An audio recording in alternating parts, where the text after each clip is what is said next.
Hello, everybody. Welcome back to Cocktails and Rocktails with me, your most notorious groupie, Alice Rouse, author of We've Got Tonight, The Life and Times of Notorious Groupie.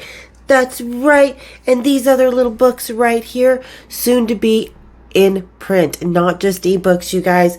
So where you can get that, down in the description, where you can get my merchandise, the cocktail of the day, beer of the day, everything you want.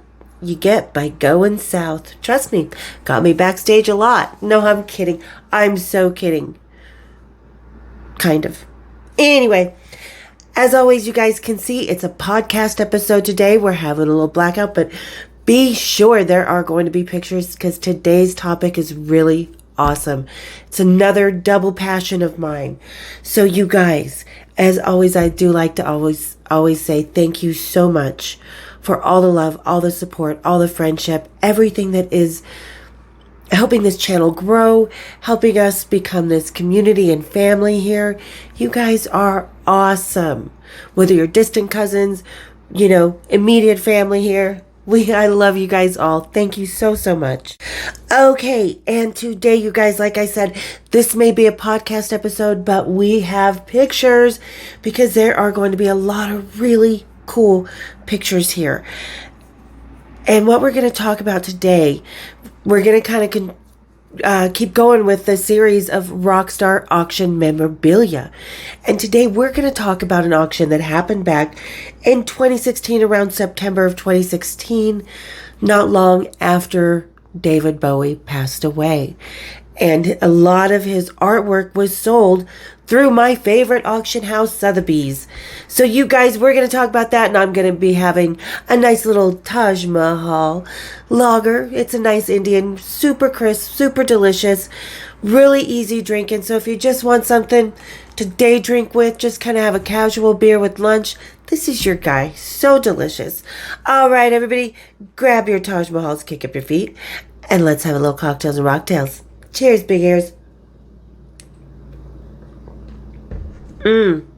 So much better than Kip Winger any day. And not quite as thick and much more crispy. Oh, that was so descriptive. Okay, so we're going to start off with the first lot. Now, I just went to Sotheby's and I just downloaded. They always keep records of past auctions, obviously. And something of this measure, something that has this much notoriety, they're always going to keep on their website. So I'll put the link down to the website, to Sotheby's, to the preview of David Bowie's stuff. And you guys, you're going to be able to see like Freddie Mercury and David Bowie, same era, same, kind of flamboyancy, but they were such different flamboyancies. Like Freddie Mercury was more of the old Victorian gentleman, beautiful house, lots of things, gold, ornate. But David Bowie was quite the opposite. He was more modern, straight edge, colorful, experimental. And it really shows in his artwork.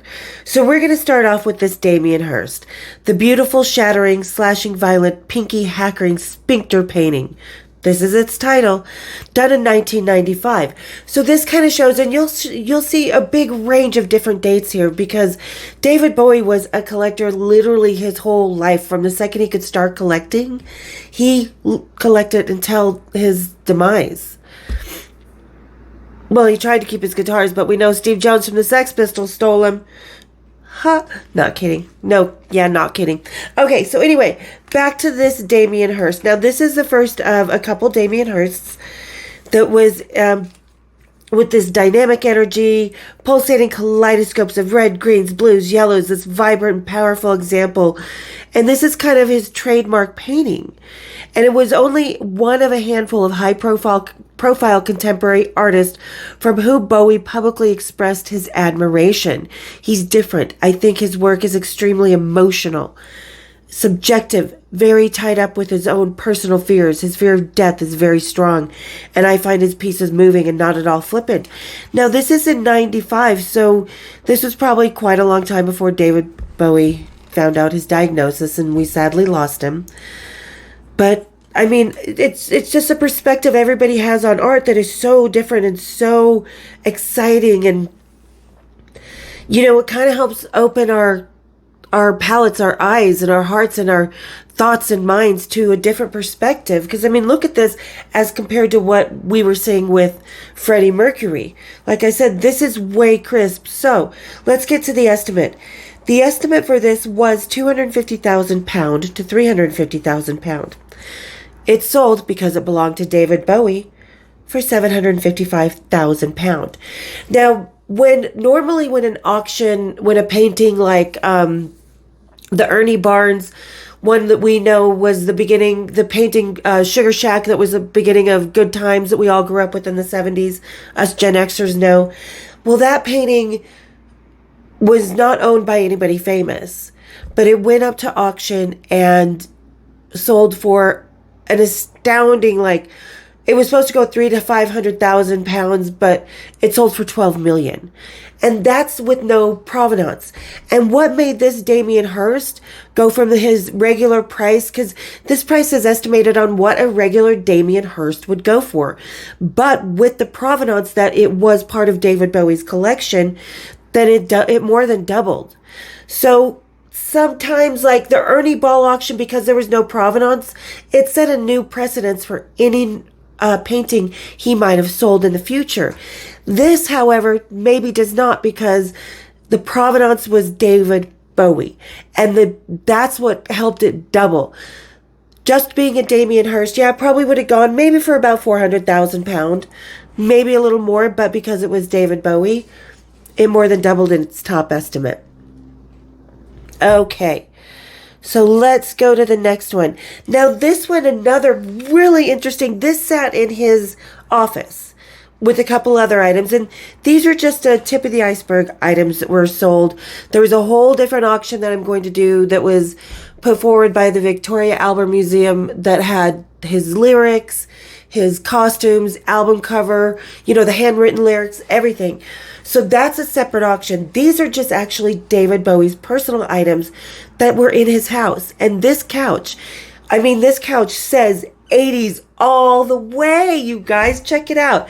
This is such a just iconic, like, I look at this and I think of, the mini skirts and the little pink boom box that I had, and is it Nagel or Nagel, with the black haired girl and the blue eyes?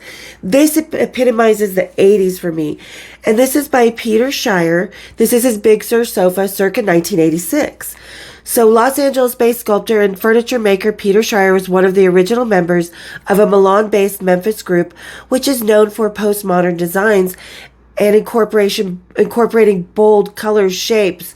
I mean, this is really a sculpture, but I could see David Bowie just kind of hanging out on this and sitting there in his office, or someone like, I don't know, Mick Jagger sitting on this. Mick Jagger probably would have made fun of it. But anyway, so this sofa was estimated from 4,000 to 6,000 pounds because it was in David Bowie's office, and it's got David Bowie DNA on it. It sold for $77,500.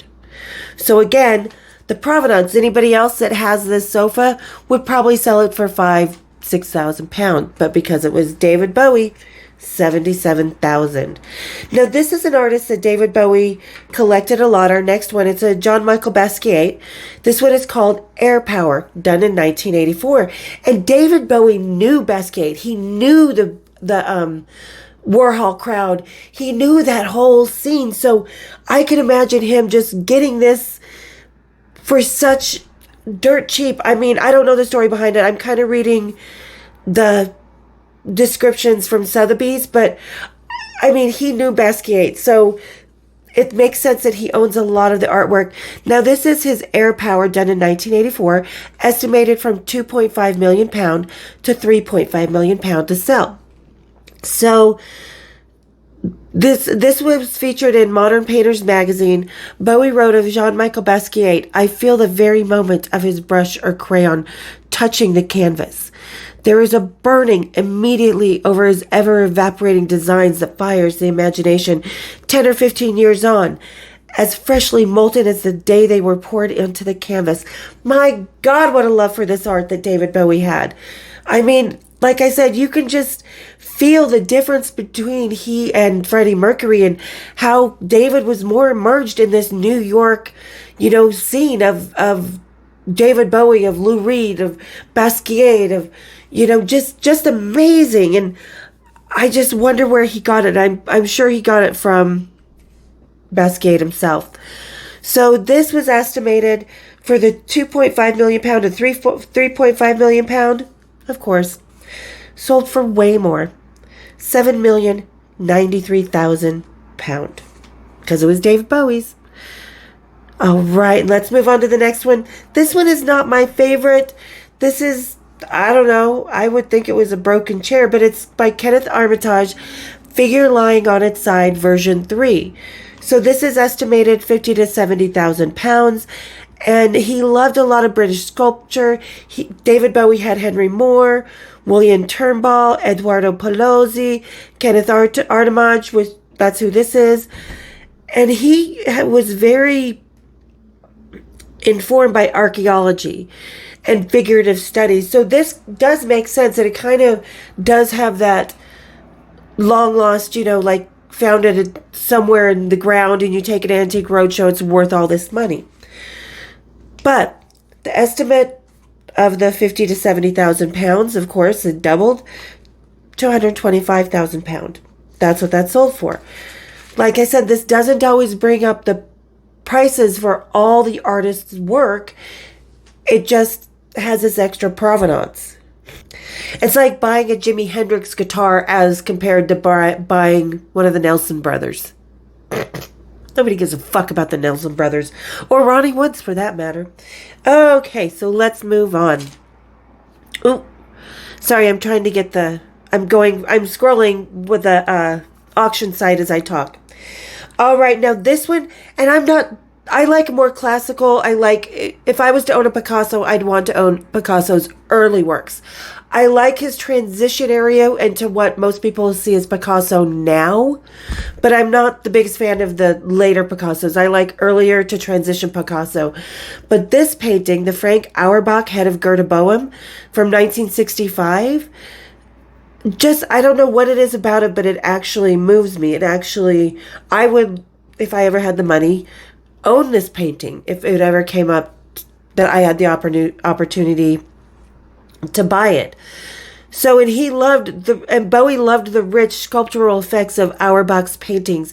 In a 1998 interview in the New York Times, Bowie said to art critic Michael Kimmelman, oh, I know who he is, he's so awesome, I find this kind of bas-relief way of painting extraordinary. Sometimes I'm not really sure if I'm dealing with sculpture or painting. Because as you can see, there's a lot of buildup of was this oil or acrylic? But anyway, there's a lot of buildup of the paint, and it does give it that kind of tangible sculpture look. And I love that David Bowie was so respected in the art world that people interviewed him. He had an amazing, amazing, amazing collection of artwork and was a respected art collector. So, and Gerda Boehm was Auerbach's cousin. And it was the last exhibited in 2001 when Bowie lent it to the artist's much heralded retrospect at the Royal Academy of Arts in London. So, and that's another thing a lot of people don't realize. A lot of the art we see in the museums isn't necessarily owned by the museums. It could be on loan as part of a temporary display or a permanent display. So I'd say about 50% of the art in the museums is on loan, either from a personal collection, a corporation's collection, a museum collection. So, and it's really cool to see that David Bowie lent out his artwork. All right, but anyway, so the head of Gerda was estimated 300,000 pound to 500,000 pound. Holy shit. Sold for 3,789,000 pounds. Just amazing. Just amazing, because David Bowie, let's face it, he was an icon. Everybody loves David Bowie. If you're wearing a white t-shirt with the blue and red lightning bolt across it, everybody knows it's David Bowie. So David Bowie has a lot more, and as a respected art collector, has a lot more contribution to a higher selling point, because he was so a meticulous art dealer and such a part of the art world, while Freddie Mercury wasn't as much as part of the actual art world that David Bowie was. So this is just an amazing collection that so many people obviously wanted their hands on. All right, now this one, this Harold Gilman, The Interior of Mrs. Mounter, done in 1917. So we have a really wide range of the postmodern, all these more modern artists in David Bowie's collection. But this one is really classical, and it does remind me of something that's more earlier Picasso. So this is done in 1917, and it's an essay in stillness of the remains of the day. Appears at first glance to be anything but revolutionary. But in the context of the British art in the early 20th century, it is, in its own quiet and covert way, very radical. This was a new kind of subject, a suburban lodger, a part-time char lady, lost in thought in a nondescript room in an ordinary London house. And this was really big, because you look at most art classical before that, it's always regal. It's telling the story of the Bible. It's telling the story of a family, a marriage, or who these corporation or business owners were.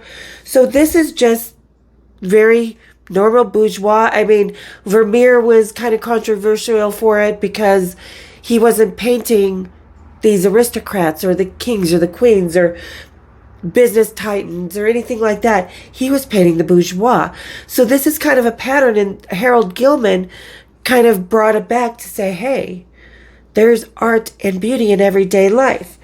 So this one actually was supposed to, like I said, £150,000 to £200,000. Didn't go too much over. It sold for £485,000. So pretty good deal. I mean, this picture I really like. Like I said, it reminds me of the early Picasso. All right, moving on to Peter Lanyon. From 1961, this painting is called The Witness, estimated £250,000 to £350,000. And just the way that David Bowie's mind thinks and the way he approaches, it makes me insane to think, not insane, but I'm so excited to see what he thought, what he felt when he was looking at this painting, and what he wanted to possess and why he wanted it in his daily life, So this was also loaned to the artist retrospective at the Tate St. Ives in 2010, and Lanyon painted Witness 2 years after he'd first taken to the skies in a glider. So I wonder if that has anything to... Okay. Oh, okay, so this new activity allowed the artist to see the Cornish landscape from a radically different perspective and to bring bigger, more elemental forces into his painting, becoming like the mountaineer who could not see the clouds without feeling the lift from inside them. This is a painting of American scale and ambition, painted on a converted sail loft in a small fishing town on the westernmost tip of England. So that actually adds to the value itself, because it was a transition in the artist's only life.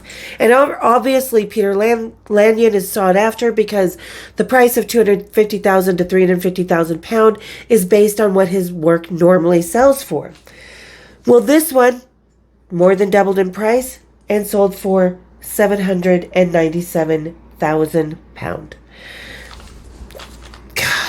I would love to see all of this in David Bowie's house and just see, him and his wife Iman's combined tastes and talent and acquisitions, and just to see what this would be like in his house. Because you look at that couch, which is so 80s, just angles and shapes and pastels with reds and the whites and the rounds and everything, as to compared to this Ramald Hazume, Alexandra, done in 1995, estimated £5,000 to £7,000.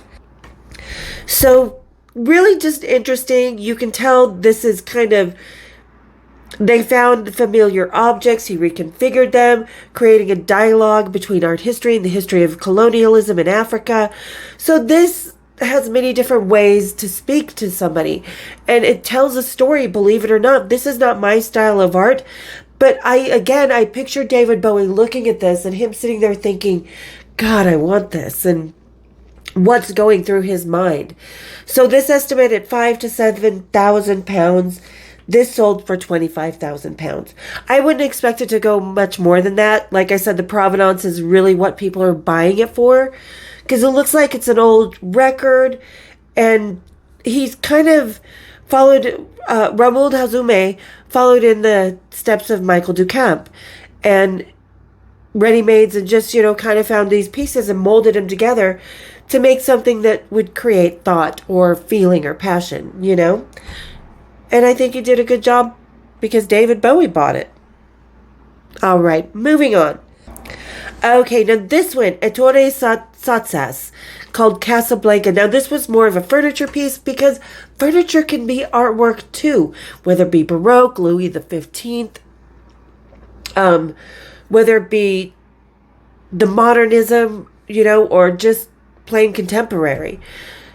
Takes an artist to design it. But this Ettore Satsas Casablanca sideboard, I believe this was also in David Bowie's office. Which, this is wild. Like, I could see books sitting on these little side shelves, or figurines, or, I don't know, Grammy or something like that sitting on here.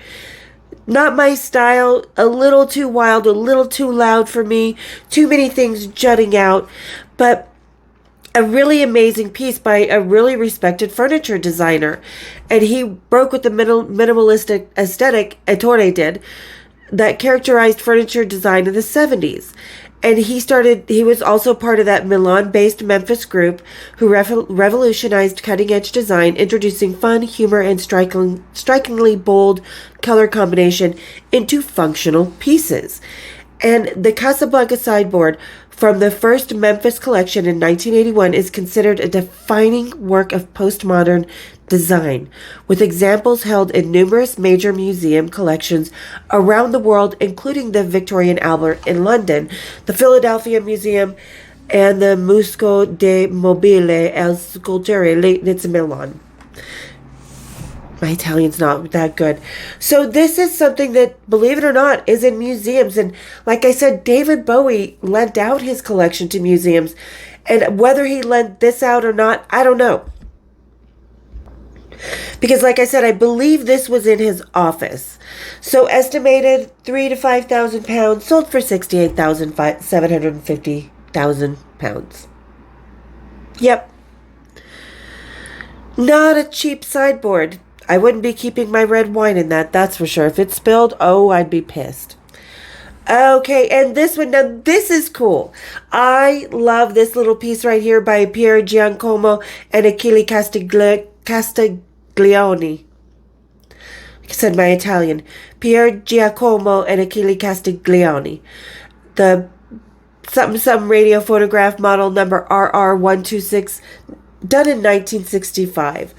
I would love this in my house. This would be something just that would be a really, and it was actually affordable, estimated from 800 pound to 1,200 pound. So not every piece of art has to be into the thousands and thousands and thousands of dollars to be appreciated, to be put into Sotheby's, to be a piece that creates conversation or creates nostalgia or thought, So this has no surprise to discover the most innovative and daring musician of his generation listened to music on such an unconventional record player. Oh man, I could just picture him. Again, if this was in his office, in his house, or in his apartments, I mean, I wonder what music he listened to. If he listened to his own recordings or to his friends' recordings, what came across this record player.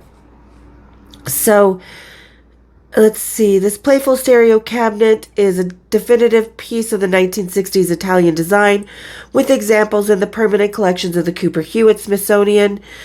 Oh, it's in the Smithsonian, the New York, and the VA, the Victoria and Albert in London. The V&A is how it's referred to.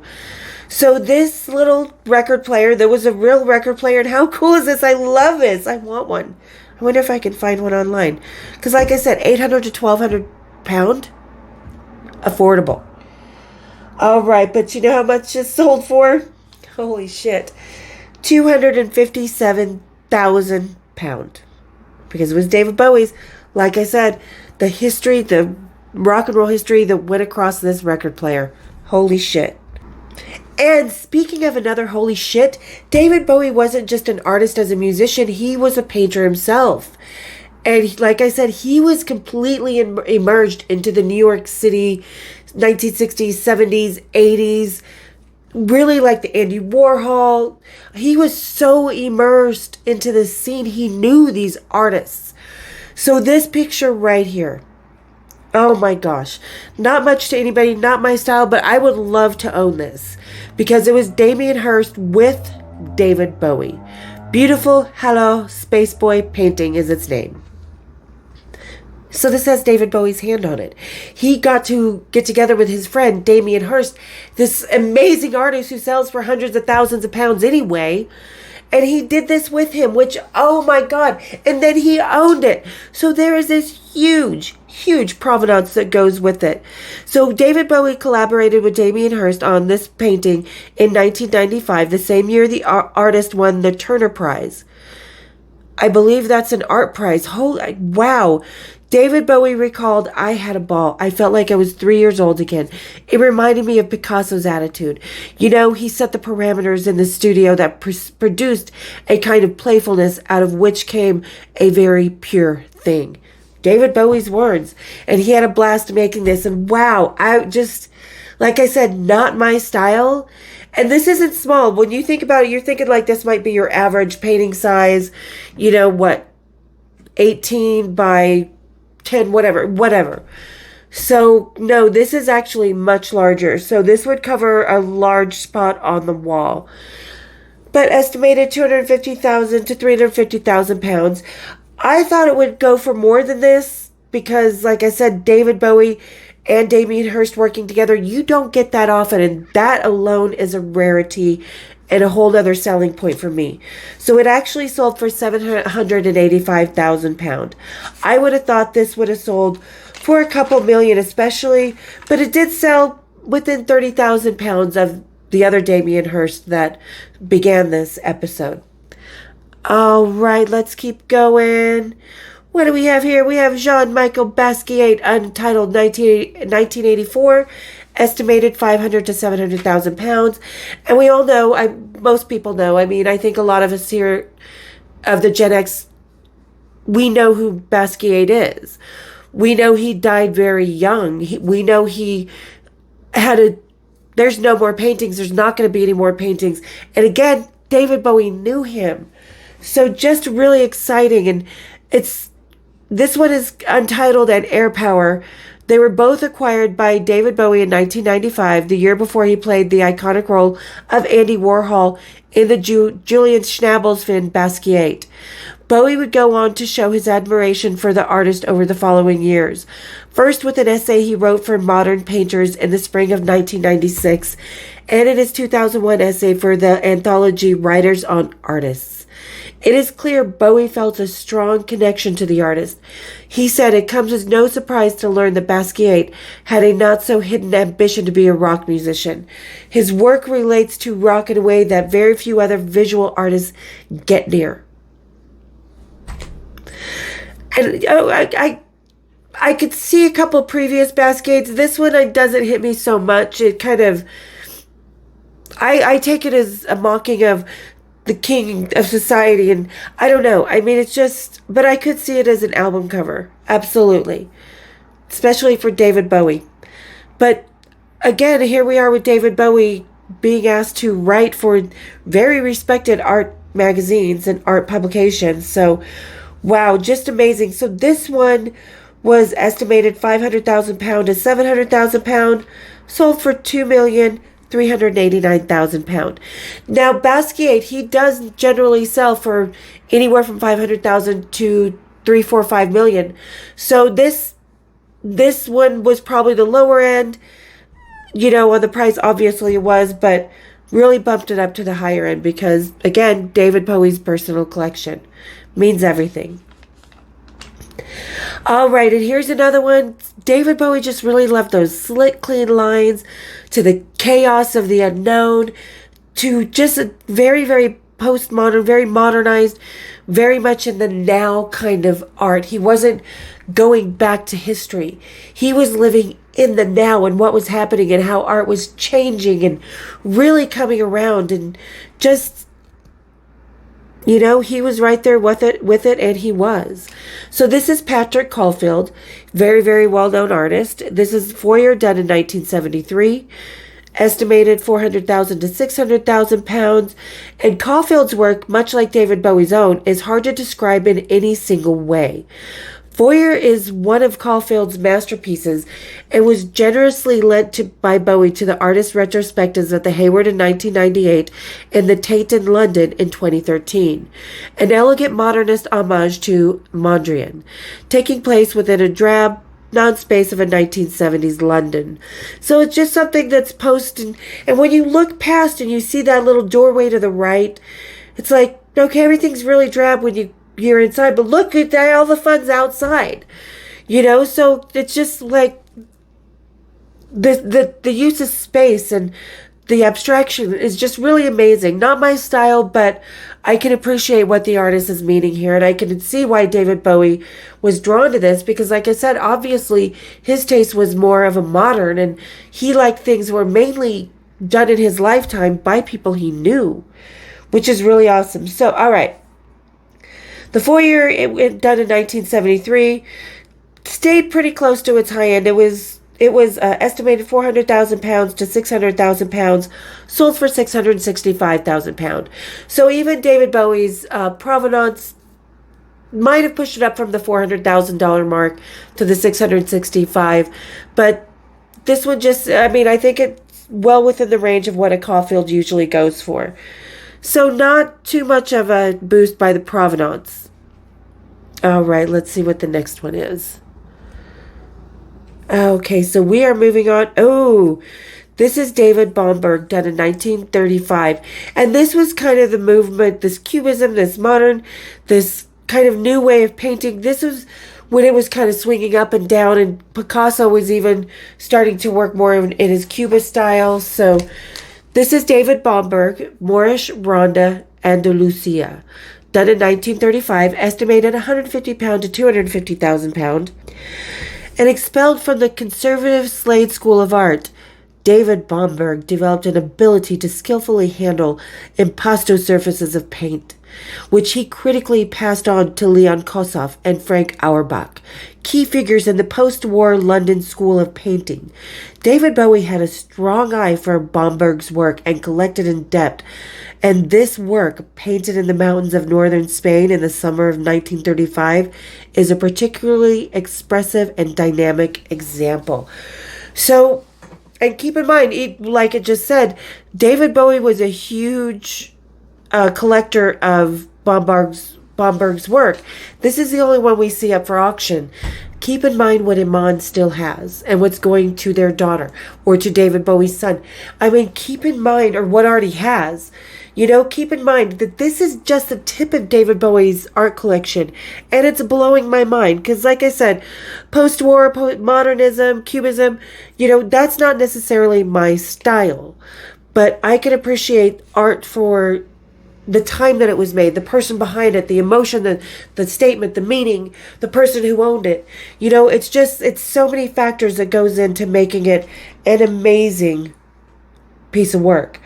So this, the 150,000 to 250,000 pound, kind of stayed in the middle. It only sold for 221,000 pound, which I can see art definitely has its ups and downs. It has its trends, and this piece, I can see why it didn't go for more. Even with the David Bowie Providence, it probably would have gone for maybe 100,000, 125,000 pounds. But with the Provenance, it did boost it up to that 221,000 pound. So not all art is going to go crazy because it was owned by David Bowie. Not my style. I wouldn't have it in my house. It may come back around and go up in value later. All right, let's move on to the next one. Let's see what we have here. Oh, now this is another Marcel Duchamp. It's the Bruit Secret, done in 1964, estimated 180,000 pounds to 250,000 pounds. And this is David Bowie talking to the New York Times in 1998. See, you guys, I mean, this is what a respected collector and an artist that David Bowie was. I mean, I wanted to be interviewed as, an art history major, working for Christie's or being an authenticator or an art dealer. I love these magazines, so I know exactly, and it's not just New York Times, but these magazines that David Bowie's interviewed for several times. Definitely, I'm just so in awe, because this is the world when I was ready to walk away from rock and roll when John died, before I got stuck in it forever. This is the world I was running towards. So I'm just astounded at how much influence David Bowie really truly has over the art, over the collection, and what he has contributed to museums that we've been able to see. So this is what David Bowie said about Duchamp. Sometimes I wish I could put myself in Duchamp's place and to feel what he felt when he put those things on show and said, I wonder if they'll go for this. I wonder what's going to happen tomorrow morning. This is David Bowie to the New York Times in 1998. Innovator, iconoclast, and showman, the appeal of Marcel Duchamp to David Bowie is clear. For this 1964 reprisal of the 1916 ready-made, Duchamp's wife Teeny anonymously chose an object to be trapped inside a ball of string to rattle against two brass plates. And see, that's half the fun of this piece. We don't know what's in the middle of it. We have no idea. You'd have to take apart this sculpture, because this is a sculpture, not to everybody it is, but to David Bowie it was, to many other sculptures. Marcel Duchamp is really a respected artist, and the estimated price of 180,000 pounds to 250,000 pounds says it all. However, where is this one? This one went, let me see, hold on, where did I go?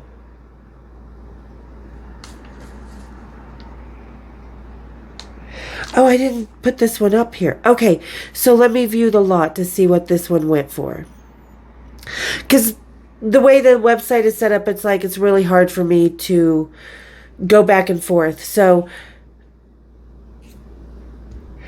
okay, so this Marcel Duchamp, who was estimated 180,000 pounds to 250,000 pounds, sold for 557,000 pounds. And again, all because of the David Bowie provenance. Let's see what else we have. I didn't choose that many. Okay. Oh, and the next one, that's right. Because like I said, the pieces that I'm showing you are just a small fraction of the artwork that David Bowie owns, that his widow still currently has ownership and is in possession of, his children, so this is just a tiny bit. Oh my God, I would love to see David Bowie's apartment. Not because I wanted to sleep with him. I heard he had a tiny peepee. So no interest in that, but interest as an artist, as a musician, as an art collector, as a respected art collector. Yeah, I would have wanted to go to David Bowie's. All right, so this Wilhelmina Barnes Graham, titled Glacier or Bone, done in 1950. Now this one, okay, I like this one again, not so much bold and in your face and harsh and cubic and angry and dark. This is just kind of nice and glaciery, and okay, the colors are calming, and it makes me want to be out with a nice little hot chocolate with some bourbon in it on a cool winter day. I really actually like this. So it was estimated from 50,000 pounds to 70,000 pounds. And Bowie's collection contains strong examples of work by female artists. So like I said, we haven't seen too many female artists happening here, because this is only the tip of the iceberg of his collection. All right. So this is including this piece by Wilhelmina Barnes Graham. Barnes Graham moved to St. Ives in 1940 to work alongside key modern artists such as Ben Nicholson, Barbara Hepworth, Peter Lanyon, Naum Gambo, Inspired by her surroundings and her contemporaries, Barnes-Graham abstraction is based on observation. Her trip to the Grunwald Glacier in Switzerland in 1948 inspired a series of works entitled Glacier that were rooted in her fascination with the transparency and complex geometry of the ice structures. Images and forms which she would revisit throughout the rest of her career. So I can see that. You can see that transparency, but the cracks and the complications of the iceberg, and wow, she got to go to Switzerland and do that. But she was also with other people in this, just like Van Gogh and oh my God, why can't I think? And Manet, Monet, and oh my gosh, one of my favorite, Gustav Klimt. How a lot of them kind of ran in the same circles, and I'm not saying all those guys ran together, but they all were in these communities, almost artist communes together. And this is another one that's the example of Ben Nicholson, Barbara Hepworth, Peter Lanyon, all who are artists that David Bowie bought pieces from. So it's really stunning to see everything, his collection, and the years, and how the progression of modern artists happened. I think that's what's really important about David Bowie's collection. It's a progression of modern art coming forward to our present day, because David Bowie was collecting till the day he passed away. But I don't see a whole lot in the early 2000s. I think art has kind of become childish and archaic to me anymore. There's nothing that's really, that I have seen, that is really innovating or moving or anything like that. Like I said, I think for me, it's more the past artists who do it for me. And for David Bowie, it looks like the modern artists really did everything for him. Okay, let's move on to this last one. This is our last one. This is Johann Fischer, Mein richtig Mutter in jungen Jahren der Wetter meines Vorgängers, 1985. Whatever the fuck that is. Okay, I don't know if I said that right, but this looks like, something your child would do. Just, sit down with some crayons, maybe drawing a little fashion. Looks like something your kid would do. However, this is part of the postmodern movement that art doesn't have to be exquisite. It doesn't have to be precise. It doesn't have to be Botticelli or, Da Vinci or Giotto or Masaccio. It doesn't have to be Michelangelo.